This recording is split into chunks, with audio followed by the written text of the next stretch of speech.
태국 뉴스를 가장 쉽고 빠르게 전해주는 영준이의 태국 뉴스룸. 구독과 좋아요는 사랑입니다. 영준이의 태국 뉴스룸 시작합니다.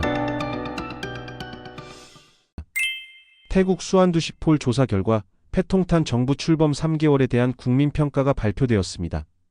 태국 전역 1162명이 참여했으며 조사는 12월 10일에서 13일 진행되었습니다.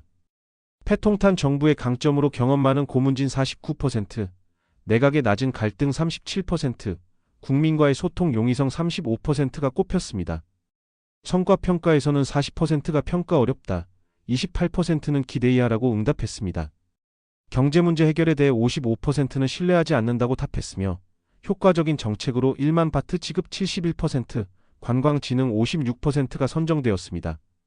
시급한 과제로는 생계비 해결 71%, 마약 문제 61%가 지적되었습니다. 패통탄 총리에게는 경제 회복 49%, 명확한 소통 44%를 요청했습니다. 패통탄 총리가 미국 경제 전문지 포브스 선정 2024년 세계에서 가장 영향력 있는 여성 100인 중 29위에 올랐습니다. 이는 아시아에서 3위에 해당하며 태국의 여성 지도자로서 국제무대에서 두드러진 리더십을 인정받은 결과입니다. 패통탄 총리는 태국 역사상 최연소 여성 총리로 취임 후 여러 국내 위기 상황을 신속히 대처하며 지도력을 발휘했습니다. 주요 성과로는 홍수 문제 해결, 학교 버스 화재 사고 대처 등 위기 상황에서의 민첩한 대응이 포함됩니다. 또한 전임 세타 정부의 정책을 이어받아 농민부채 상환 유예 3년, 무비자 관광 촉진, 1만 바트 경제회복 지원금, 동성결혼법 제정, 30바트 의료 정책 확대, 무국적자 문제 해결, 여성 대상 자궁경부암 무료 백신 접종 등 다양한 정책을 성공적으로 추진하고 있습니다. 아나르 말레이시아 총리가 탁신 전 태국 총리를 아세안 회원국 자문단과 협력하는 고문으로 임명한다고 발표했습니다. 이 발표는 탁신의 딸이자 태국 총리인 패통탄의 말레이시아 방문 중 공동 기자회견에서 이루어졌습니다. 아나르는 탁신의 풍부한 경험과 비전을 높이 평가하며 그가 이 역할을 수락한 데 감사를 표했습니다. 탁신의 ASEAN 내 역할은 미얀마 사태 해결과 지역 간 관계 강화에 중요한 기여를 할 것으로 평가됩니다. 하지만 이 역할이 태국 내 군부와 엘리트층을 포함한 일부 세력의 반발을 살 가능성도 있습니다. 태국 보건부가 국민의 과도한 소금과 나트륨 섭취를 줄이기 위한 국가정책회의를 열고 주요 전략과 목표를 발표했습니다. 솜삭 보건부 장관은 태국인의 나트륨 섭취량이 세계보건기구 권고치인 하루 2000mg의 2배를 초과하는 4351mg에 달한다고 밝혔습니다. 이로 인해 고혈압, 신장질환, 심혈관계 질환 등 만성질환과 관련된 건강 문제가 심각하다고 경고했습니다. 보건부는 2030년까지 국민의 나트륨 섭취량을 30% 줄이는 것을 목표로 염도 측정기를 활용한 가정 내 나트륨 섭취 관리, 가공식품의 나트륨 함량 제한, 나트륨 세금 도입 등을 추진할 계획입니다. 이와 더불어 나트륨 과다 섭취에 따른 질병 관리 비용이 전체 국가 건강보험 예산의 52%를 차지한다며 국민의 식습관 개선이 필수적이라고 강조했습니다. 피차이 부총리 겸 재무부 장관이 12월 18일 열리는 태국 중앙은행 통화정책위원회 회의에서 정책금리를 현행 2.25%에서 0.25% 더 인하해 줄 것을 희망한다고 밝혔습니다. 이는 올해 마지막 회의로 현재 낮은 인플레이션 수준에 맞춰 금리를 조정함으로써 경제 상황을 개선하려는 목적입니다. 또한 키티란나 라농 전 재무부 장관의 신임 태국 중앙은행 이사회 의장 임명안은 아직 내각 회의 안건으로 상정되지 않았습니다.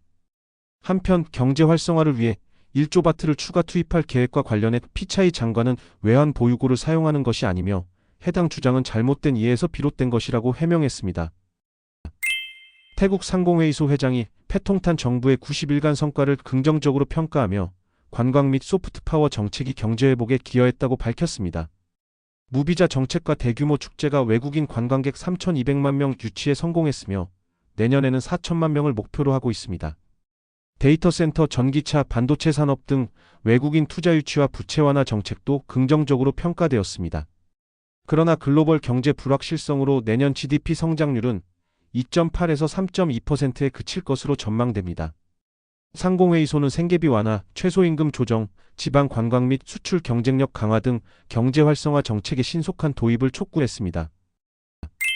태국 프라친 부리죽 지역의 한 사탕수수밭에서 45세 남성이 야생 코끼리에게 밟혀 사망하는 사고가 발생했습니다. 신고를 받은 경찰과 야생동물 보호구역 관리소, 구조대가 현장에 출동했으며 피해자는 두개골 파열, 목골절 등 심각한 상처를 입은 상태로 발견되었습니다. 목격자인 피해자의 매형에 따르면 사건 당일 피해자는 사탕수수밭에서 작업 중인 인부를 점검하고 낚시를 위해 집을 나섰습니다. 한편 목격자는 코끼리가 사탕수수밭에 있다는 것을 확인하고 피해자에게 경고하려 했으나 이미 코끼리가 피해자를 공격해 숨지게 한 뒤였습니다. 방콕 딘댕 라차다 피색 도로의 한 건설 현장에서 중국인 5명이 불법 노동으로 체포되었다고 합니다. 경찰 조사에 따르면 이들은 관광 비자를 소지해 합법적으로 입국했으나 작업 허가 없이 건물 철거 작업에 종사하고 있었습니다. 체포된 노동자들은 하루 약 2,200바트를 받고 일했으며 이는 중국 내 평균 임금보다 약 400바트 높은 수준입니다. 한국특별수사팀이 윤석열 대통령에게 계엄령 선포 내란죄, 직권남용 조사를 위해 두 번째 출석 요구서를 발부했지만 대통령이 첫 소환의 법적 대응 준비가 미완료되었다며 불응했다고 태국 언론이 밝혔습니다.